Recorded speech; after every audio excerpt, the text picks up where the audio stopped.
Now I have my circle and we're going to turn this circle into a monkey. So to get started, we're going to have 2 small nostrils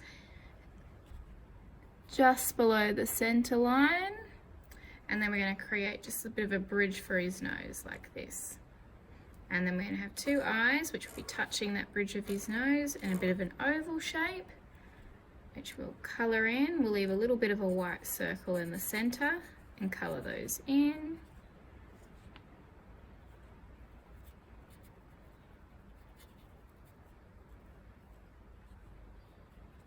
Fantastic. Now I'm going to add like a bit of a mask around to break up the face. And then a nice big smiley face on this monkey. Now 2 round ears.